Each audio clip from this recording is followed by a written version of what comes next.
So, today we're going to talk about the ghost of Mistley Creek. I wrote a book about it,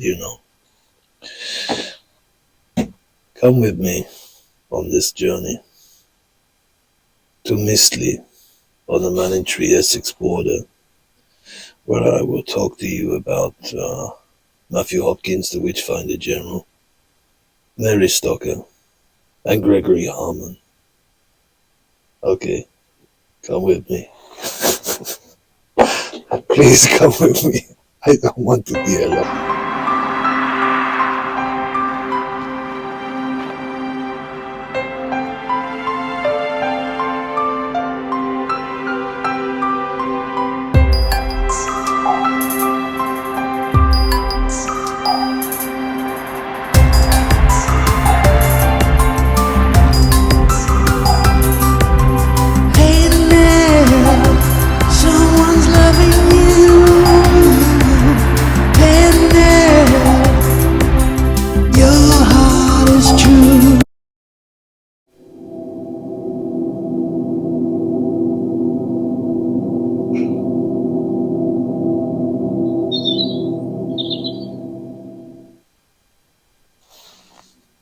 So this is Mistley Woods, very peaceful.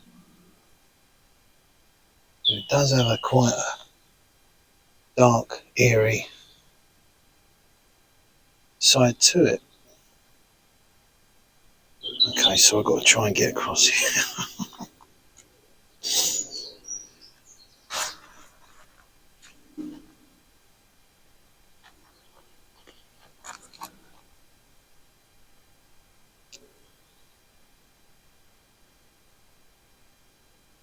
Right, I've got to remember the way.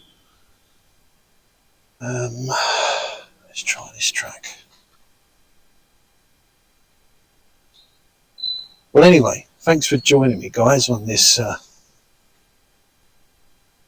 unusual vlog, if you like. Mistley, the Ghost of Mistley Creek. There's a lot of historical facts that I'll cover on this walk, but for now I'm looking for the tree called Old Knobley. So thanks for joining me, because I don't want to be on my own. Right, let's see where we're going and come back to you in a mo. Well, guys, welcome to Old Knobley. This tree has a dark, mysterious past.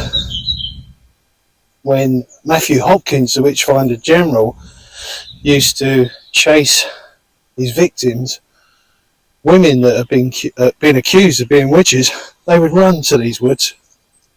And legend has it they would hide in this tree. So it's one of the oldest trees in the UK. I'll put up the actual age on the screen. So this inspired me, this tree, to write a book, a fiction book. And anyone that's read the book, The Ghost of Mistley Creek, this is where Mary Stoker's bones were. So there you have it. Right, so let's give you a walk around this very unusual tree.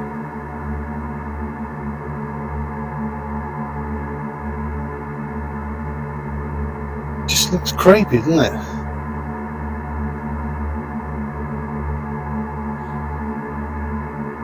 Okay, so here we go. I have in my pocket an EMF meter. Thank you, Claire Keane. Claire got me this. Nikki's sister. So I was very grateful for that, because I do enjoy the paranormal and anything that might suggest there's something else on this earth that we don't know about. Okay, so I'm going to turn this on.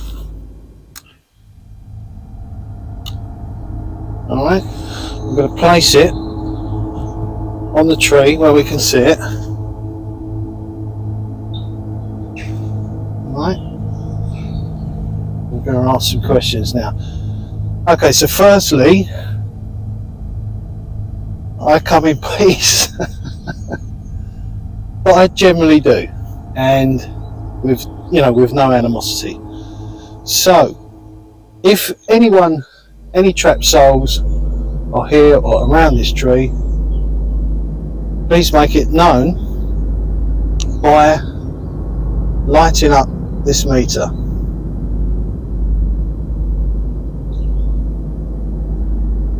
Now, what should happen if there is any activity, it will spike. It's green at the moment, and you'll see an energy spike if something comes close. As yet, nothing. Let's move it around the tree. Oh, okay. Let's try it here, because there seems to be something going on there.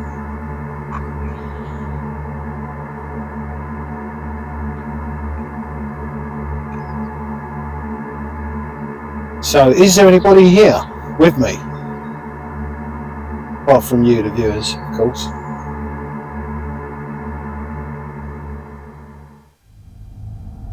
Stand back a bit.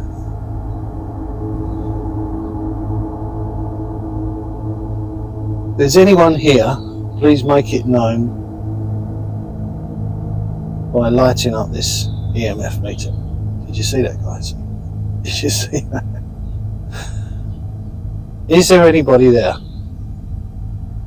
Is there anybody around me? Is there okay. Well, as I say, I do come in peace. And I mean you no harm. But I'm very interested in your story. So,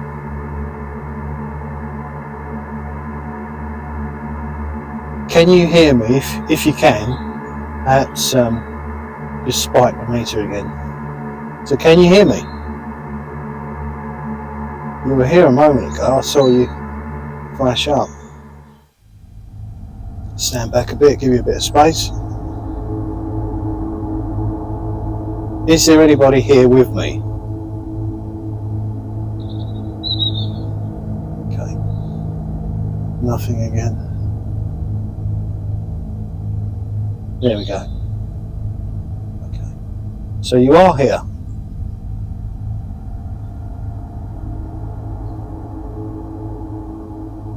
Are you at peace? If you are, flash yes. If you're not, stay dormant like that. You're not at peace. I'm sorry about that.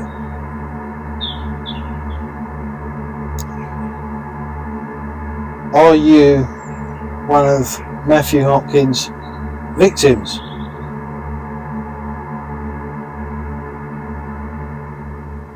Seems to sort of want to stand away from it.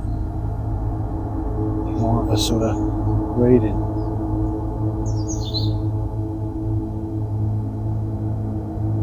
Would you like me to leave? If you would like me to leave, just flash and I'll go.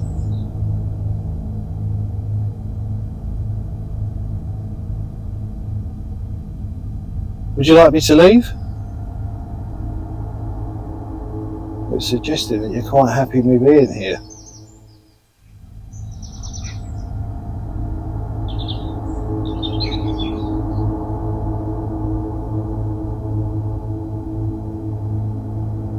It's so quiet and eerie around here.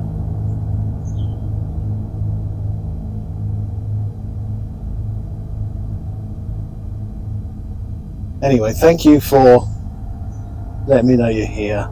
And I'll let you go now. So I wish you all the best. Goodbye.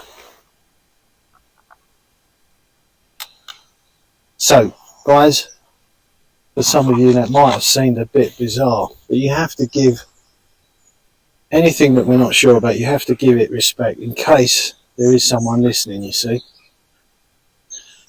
Because I just find the whole subject very, very interesting. To think that 1645, or around that time when Matthew Hopkins came to this area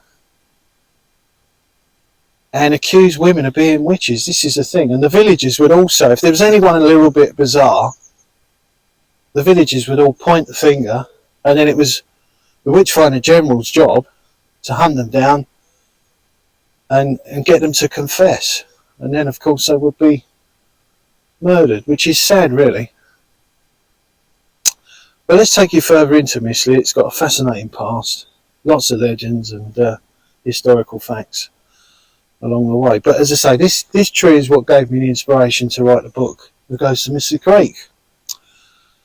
So any of you that read the book, this is where Matthew Hopkins had to dig the bones or the remnants of whatever was left, the ashes, whatever was left of Mary Stocker, because she was burned to the stake here. So this is the tree that I mentioned in the book. Okay guys, let's go to the next part. So guys, I'm now approaching the Mistley Form. Now it's said that this is probably the 14th most haunted place in the UK.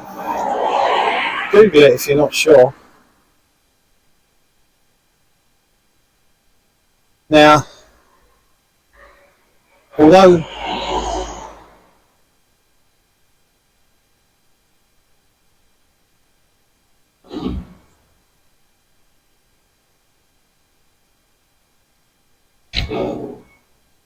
this building, I didn't want to say too much in front of those people, but although this building is probably too modern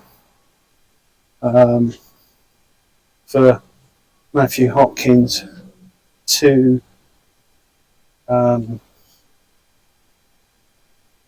live in, it is said, I'm just going to the back, because it is said that the original building is where he lived. Let's have a look. Yeah, I think there was originally another building here. It's quite big, as you can see.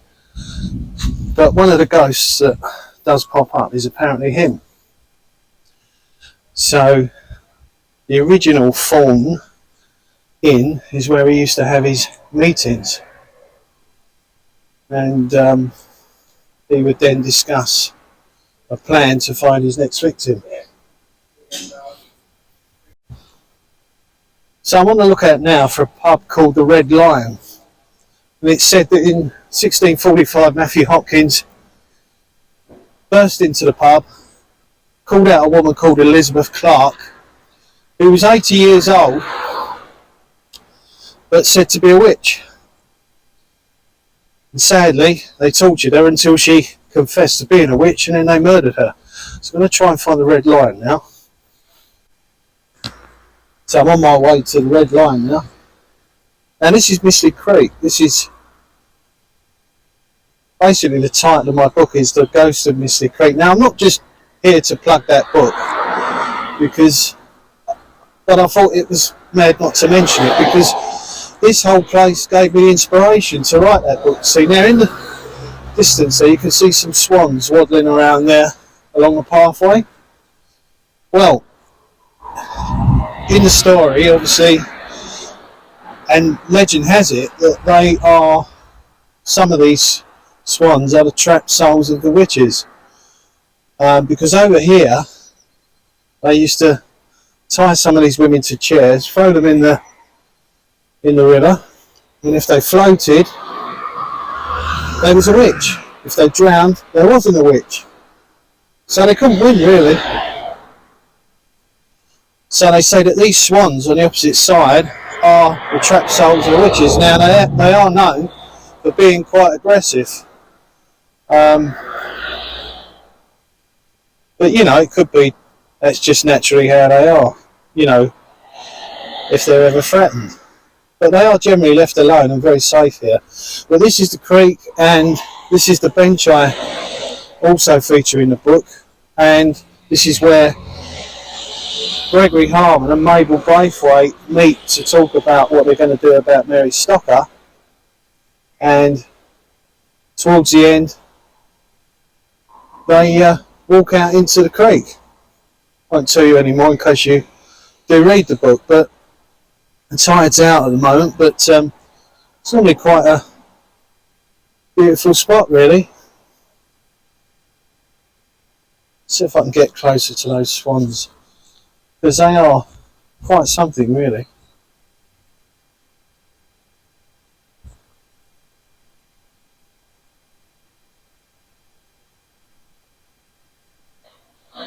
Looks like there's someone feeding them up here.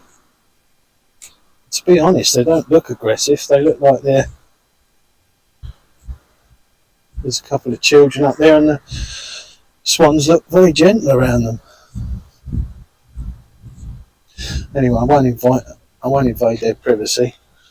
But let's just take you over to show you where they used to throw these poor old women accused of being witches. And then I'll take you down to where Elizabeth Clark at the Red Lion was dragged out of.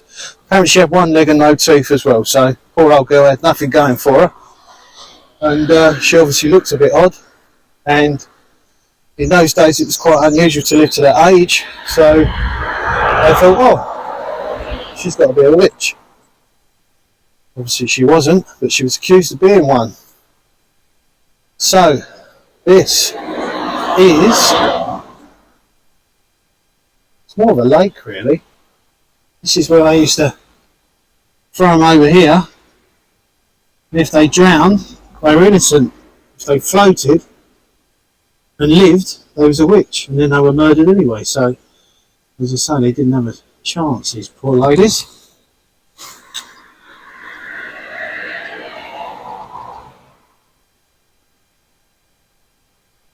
Right, let's find the Red Lion. So this is it, the Red Lion. This is where poor old Elizabeth Clark was dragged from. It's just so odd to think such a peaceful place could have such a dark, sinister past.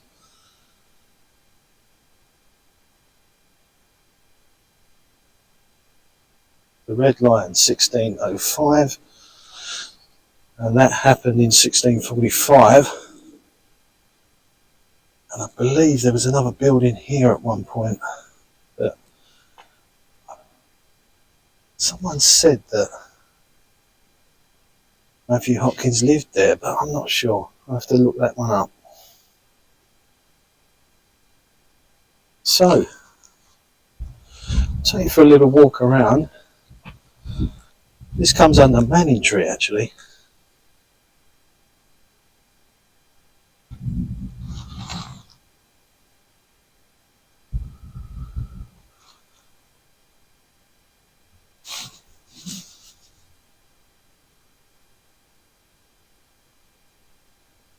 What a pleasant little high street.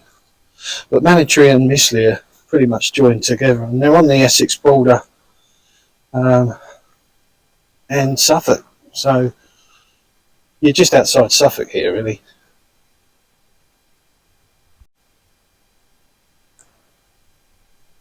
So the Red Lion's up there. This is the high street, Manningtree.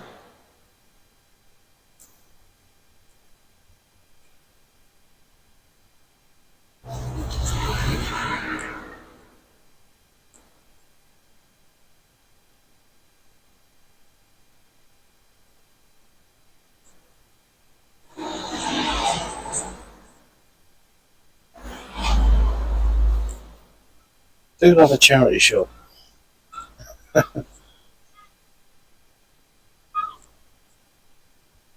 Interesting shop.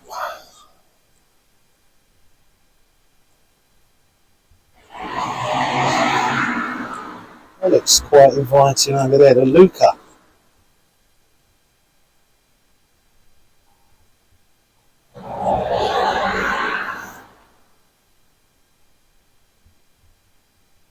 Let's have a look at that Luca.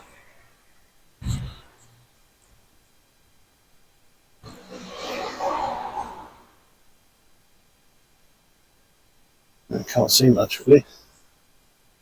So the Crown, another pub where Matthew Hopkins would frequent.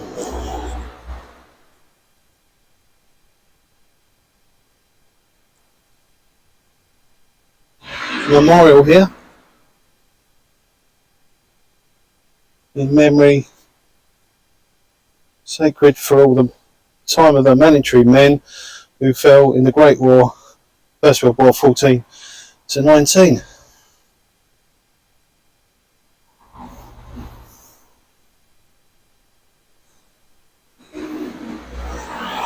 It's just weird to think that Matthew Hopkins, let's face it, he was an odd looking character, big tall hat, walking in here and having a pint.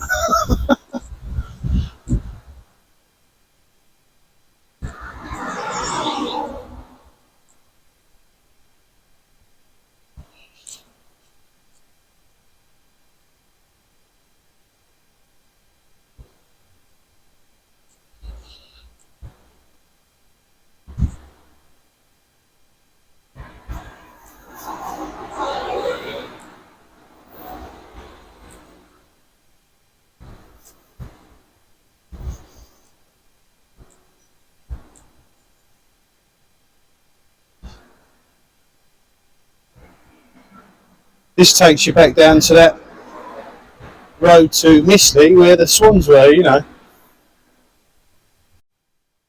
This looks pleasant. The sun is shining. Sure sign things are warming up, guys. This looks pleasant. Lovely seating areas here by the river.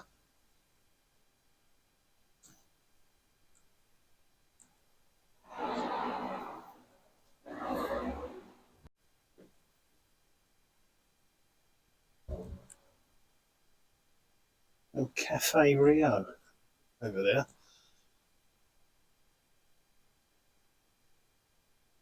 Tables and chairs outside. Get yourself a tea and a cake.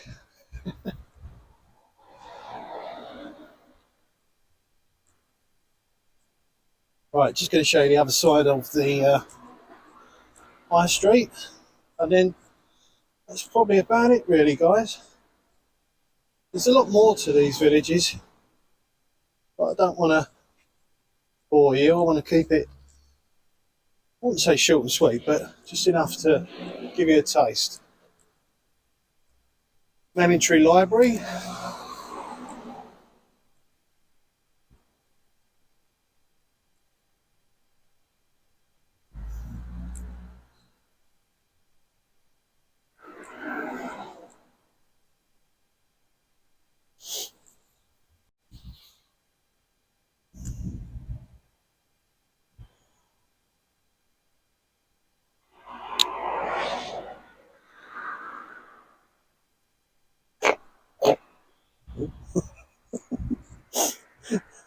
They always make you feel a bit nervy when you walk past them, you know. But just wanted to do that clip for a friend of mine called West.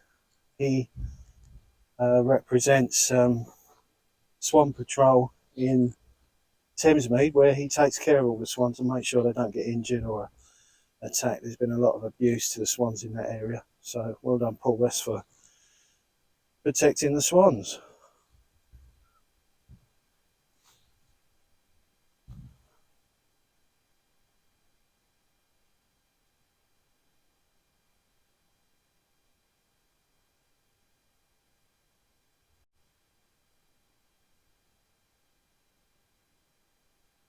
So I couldn't come to Mistley without mentioning the Mistley Towers.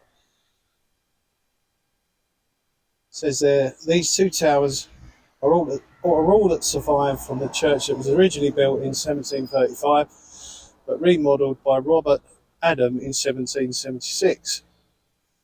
So that's what's left of that church. Fascinating. And they are open to the public at certain times there. From May, it looks like 10 a.m. till 4 p.m. So Matthew Hopkins died in 1647. They say from tuberculosis, but other people say they're not so sure, because although he was buried in Mistley, there's no gravestone that's been you know, there's no one that's ever found, put my teeth in, no one has ever found the grave of Matthew Hopkins. And people do say that he may have been murdered and out of disrespect just not had a marked grave. But who knows? He obviously wasn't a particularly nice fella. Started out as a lawyer, but then he just found that he could make more money killing innocent women accused of being witches. So that's what I was saying. Mistley and Manningtree are joined together there, and we're on the Essex-Suffolk border. So that pretty much comes to the end of my little walk around and chat about Matthew Hopkins and the ghost of Mistley Creek. So I hope you found it quite interesting. Something different. Historical facts alongside a fiction book, The Ghost of Mistley Creek, that I wrote through lockdown. If you are interested, I will put up a link at the end so you can purchase it if you want to. It's on Amazon. But for now, ciao ciao. Right guys, I'm back in the car. As I say, I hope you enjoyed that. I will mention, I mean, I feel I've got to really. This book I wrote through lockdown. If you like paranormal stuff, then yeah, buy it. It's on Amazon. But I do want to thank a good friend of mine, Tina Jacobs. If you're watching this, just want to say a massive thanks, because you looked at the original manuscript for that book and you went through it. You spent your time going through it and proofreading it, and I just really appreciate that. And I know you've been going through a really tough time recently, but all the family and everyone that knows you, I'm sure, feel the same way as I do, that we just know you've got this and we love you very much, and good times are coming. All right, take care.